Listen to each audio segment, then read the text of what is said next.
Meetei eron ngang ba haite ai base khwaide tukot chaba wari ni ko Meetei ema oiraga Meetei eron ngang ba haite ne Meetei eron se kaw khare ne haira pase khwaide gi tukot chaba wari ni asidei hena tukot chaba wari leite malengi mafam eni mafam da leining ba mafam da leiru English se adoki mati ngangere eni language ngango adubu Meetei eron ngang ba haitere Meetei eron kaw khare hai base Meitei ema oibagi hingbagi kanadra bai ba pham se si haijeningi hoji yamna kanna hoji yamna kanna asigi matau mong se taunarei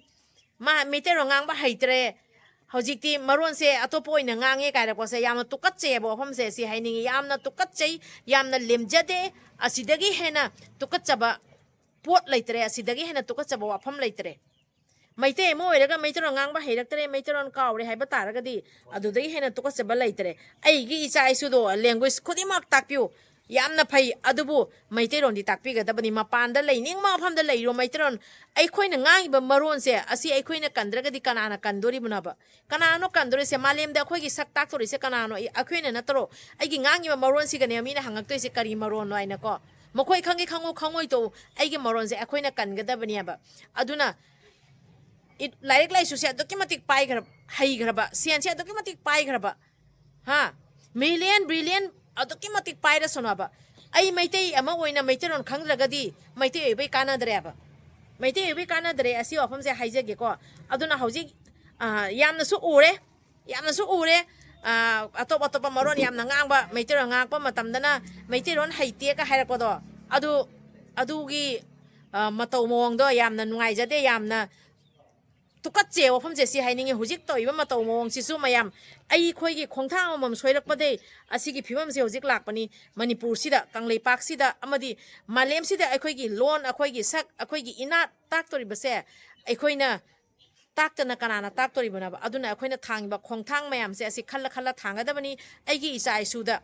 haureiba isa isuda akhoina asi takadabani akhoigi puwari mayam akhoina takpi tambiga doineba ha ibdo akhoi gi lerimi ba mai chau taret akhoi gi lerimi ba mai chau mayam duna akhoi gi tamakta kari thamam yai do angang sing du ko tapna akhoi ne takhat ka da matam ne ba ado hojik chakholak pagi matung ina ha ma chakholak pai matung ina mapang gi malem nge pham kaya da Meitei singna acho ba thabak tau khale adu ki matik thagat chari aduda khara ma yauri ko Meitei ro ngang ba heitre ba mapana ta na te asiga su sum leiri khara tu tatbak masa masu khara tawraga ma mai masa masu do Meitei ro ngang ba heitre ai bagumba yamna tukatche aduga hen tukatchaba leite maron pone mak takpiu adubu isagi lon se asi hana takpi ga tabani isagi lon khangdar bai do di loirabani adu asi afam se haijage hauji kan mobile gi matam nina ko angang singsu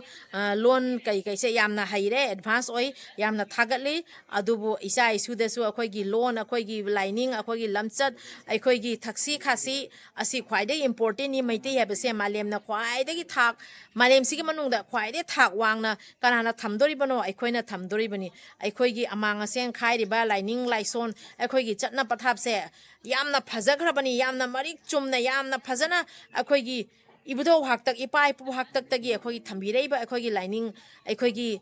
mayam su khangmani ko akhoi na ningjariba akhoi gi Meitei lining se aduki matik phajagraba aduki matik senghraba adugumba lining ne ba ko aduna akhoi gi lining akhoi gi furup akhoi gi loan akhoi gi ifrup se akhoi gi chatna lamchat se akhoi na Jokhatsi akoina kansi aduna malenge fam khudimakta leiba ichinau singi supuni chinghajage punamakta haijaba nachade khara leiriba se akoigi isa isuda Meitei ngangba tambiu akoigi lining laison je takpiu aba fam se si haijage ko sendi dhama ama paire laing do khangdaba leire ibdo khangdaba leire ibdo pakhangba khangdaba leire imoinu ibendo khangdaba leire ha ibdo pisata waidi kanano hangba leire asi kari haidori no abako aduna akhoi ju mayang lamdani leiri base mayang lamda leiribani adu oiragasu isagi lining lamchat aise asi thigadabani hoi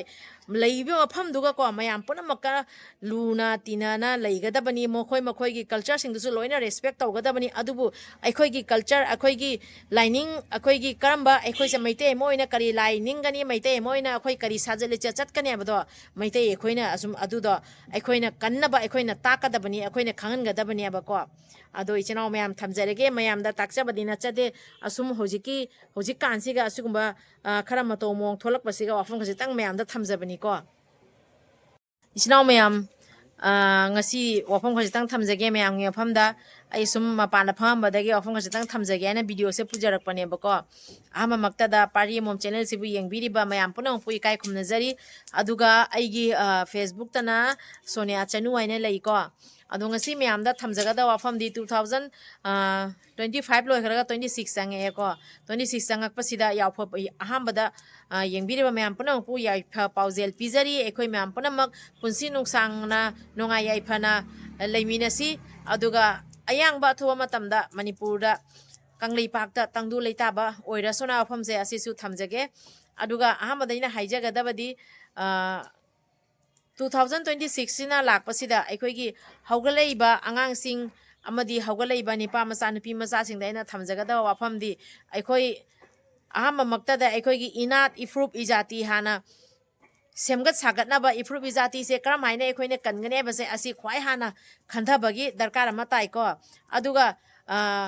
aikoina tinariba marup habesisu kanano habese phajana khangjanbagi mathau tai ko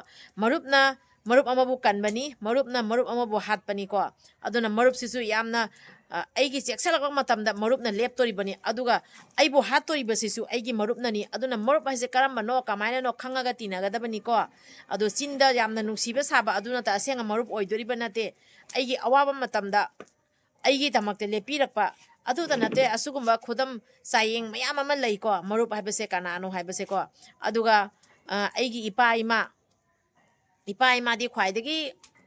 thak wangna thamgadabani ipa imana takpi jamiba adugumba lambi da chatgadabani ko laik ta heraga tu su yade laisu su mathau tai ko laik laisu khudimak mathau tai aduga maram khudimakta ipa ima da wari loina khangan gadabani ipa ima da wari loidabani laisabi oirasu nipa masa nupi masa haugaleiba khudimak nipa masa nupi masa khudimakta hairi wafumse si thamjage ko aduga ichinaw mayam aina ngasi mayam da akhoi laiba piba angang singdana haijagadabadi ko matang matam sadragadi ko ai ngasi mafam amada sangmada aina leidiba phibamse karamba phibam dano adu yengaga ai wa ngangadabani ko matam du ai achumba harini haina ko mafam du ai achumba ngangbani haina achumba ngangbagi matang matam su lei ko achumba nata matam khudimakta ngammi haibase asisu matang saraktragadi achumba jisu karamba matamda ai chumdraga lanba tar lalamba oiraga chumam aise chummini ko adu aina hariba wasina aina mafamduga chummena thamaga dei aranba tadoreba adu oiragadi aido mafamduga achumbado haidragaso matang matamdo yenga tholakadabaneba aduna matamsina kari hairebado adu khangaga chatkadabani ko haureiba maru oina nipa macha nupi macha singda haigadabadi ko aduna aina example oina haige ngasi aina mafam amada chale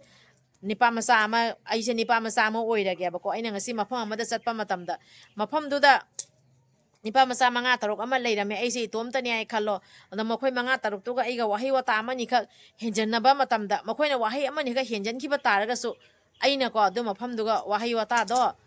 moina henjagarasu matam duga ai ngamda yade aina adu singna duna mukna duna leiragadi aise kaidogani aise soka pannanga kani aise dasa taba adumaina yarakane aduna adu matamduga makhoina ngamjagraso ngamjagi sano khallaga matamduga ai thoklaga lakadabani abako aduna achumba ngangi bani aina matang matam khajitang yengaga so haigadabani ko akhoi di isa asuda takpi ko achumba ngangu afaba lambi chatloina ko adu matang matam yengaga loina adumaina tawgadabani chinaw mem aduna aina ngasi meang efamda wafamse anoba chahi lakpasida piba angangsingda hairi wafamse thamjagani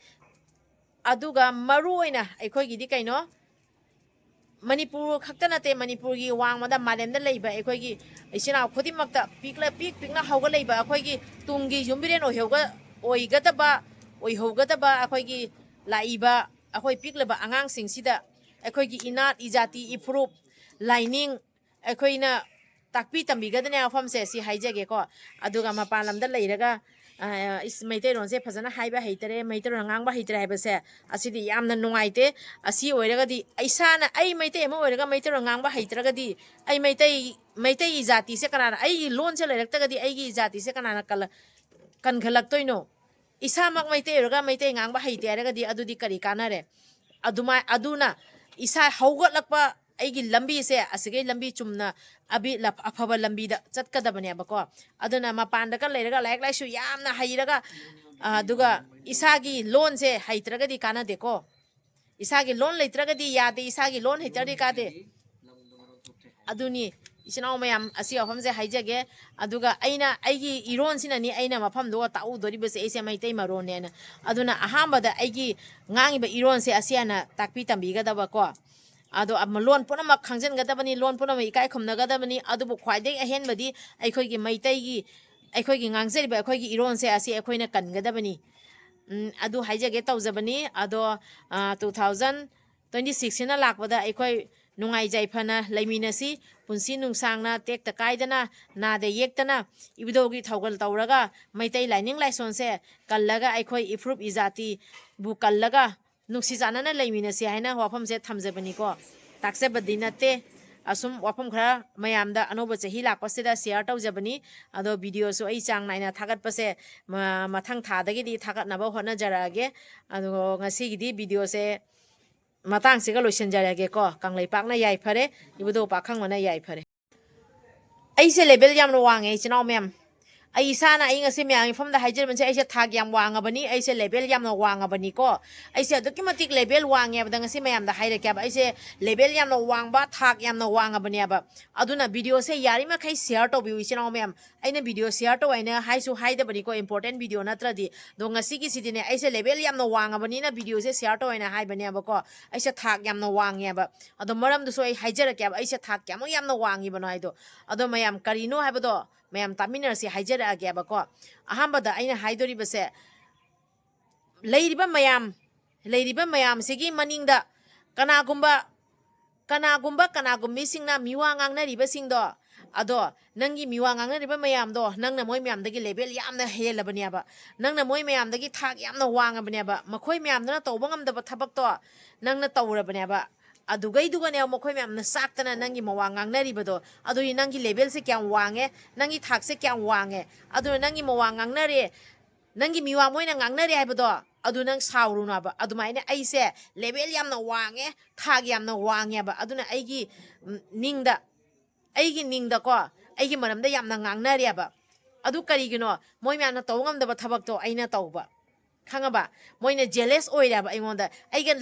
jamna luna tinaba imanabi hana chatmi naramba sami naramba do makhoi singdu sune haujikti ai ura kauning da boy tawkhaleaba ado moi amani duna kauge kauroi to aidi mawasu lobi diaba moine ngona saiba do sakcha sanoaba ado aigi di moi ama chakharaga su aduga hen ma myam ma laiaba adumaina noi gisu noi de sakcha riba jealous oiriba do aduga hen ma myam lakaniaba ado noi gi mawangang na riba singdo noigi maram na ngang na riba singdo moi dagi dine nangna level yamna helabani thak yamna wangabani aduna nawonda chakpatagi nangi mawangang na bani nangi maram na ngang na bani abako adumaina aigi su mayamna aigi maningda mayam sigi marakta aigi maningda aigi maram na ngang na ba khara leire abako mamang da su asum khara ngang na yabado hojik na mug heleba adu eragadi ai maram da hena ngang na khalai se ai se hena saukhala bani hena level wang khala bani aba adumaina mayam gi maram da su ko mayam na hena ngang na radi ko asom do level yam na wang khala bani asom do yam na high quality da chatla bani aba aduna asomgi maramda mina miwa ngangnare na som saubiga noina haijage ko ado aisu ahamadadi yamna saurami aigi maramda miwa ngangna ba de aigi maramda khara aiga si uraga pairap ka toba singse ahamada ai yam sauningame ba hojikti mo singdo uraga de nokning ba miyauri noina saksari do kai khalla ko ado moaso laude aduna haijage mayamgi miwa bu akhoi lei besinau singi marakta ko kanagumba singi maningda mina miwa ngangnaraba taragadi asomdo yamne hena thak wang khalabani ado hanadagi hena saukhot pa hela de mina yengba ngam salak ta bane bse kaubi ganu aduna miwa bu ngangna raba saukhot pa yam hela bane na khanbiu aduna mayam wafam je thamjabani chumi chumde mayam comment da habiu ko ai se level yam na wange ai se thak yam na wange asini mayam ai se level yam na wange thak yam na wange bse ko ai gi maning da mina miwa mayam ngangna riba do moina tawngam da thabak aina tawba khangaba aduna chakpa aduna asom asom gi maning da asom gi miwa ngangna riba sing do makhoi sing do asom asom da gi yamna thak hena wangaba duna somna toiba thabak tuga moina achakpa phawba jealous oiba adoidi kalakpoi kari oi toba aduna asom asom gi mawa moina ngangna riba ne miwa do moina ngangna riba ne mawa lobirunu ado aigi maramda yamna miwa ngangna riba mayam ataisu hena hena miwa ngangna biu ai hena hena saukhalakke hena hena nungai jabo oige nakhoi sum aigi miwa ngangna raga nohoi chak tana sum leija horo ko imana bi oigera marup oigera nuksina hingmina si haraga di nuksina hingmina si ado ai gonda yengaga aigi maningda miwa ngangna ba engonda ignore to ba nuksida bagi mawonga toiba singdo aina kana mo alaude ko ai kana mo alaude noide aina level yamna hen maduna noine engonda chaido do mayam su khanbiu mayam na hena level hen madagi mayangi maningda soma somdana miwa ngangni bani aduna hindi da haina bado khangedana hui di pangkhong ta khong mane ai samu la di ko samu gi maning da hui je pangkhong ta khong ye samu di mo alo da sat ka da ba som chat li ai do samu se kana no ai ne ba ko ngang ne ri ba mayam do na kana no hui ne ba ko adumaina asom asom su kana oi doi no samu oi doi ne ba asom asom gi miwa ngana ri ba sing do na kana oi doi no hui oi doi ne ba ko hui na khong bu khong ning khong jasanu ko samu khoi di chat ka da ba sum chalani aduna ai gi miwa ngangna ba mayam miwa do yam yam na ngangna biu mayam sugi marakta miwa ngangna ba yauri ba sing do ga hairi bani ko apan ba kanggo enge pale noi chae ko sao ko taisu ai nongmo nongma gi hena nungai rak pu oige level hena wangkhat pu oige ko bye bye sakpa kanggo sakpro kamai toge bye bye ngasi video se matang se ga loisan jarage video se ga soiran yaw khiba kya le ga so ngak pi waina pari mon channel na yeng bi ba mayam puno ke fam dei kok non jari kanglei pak na yai fare ibudo pa khang mana yai fare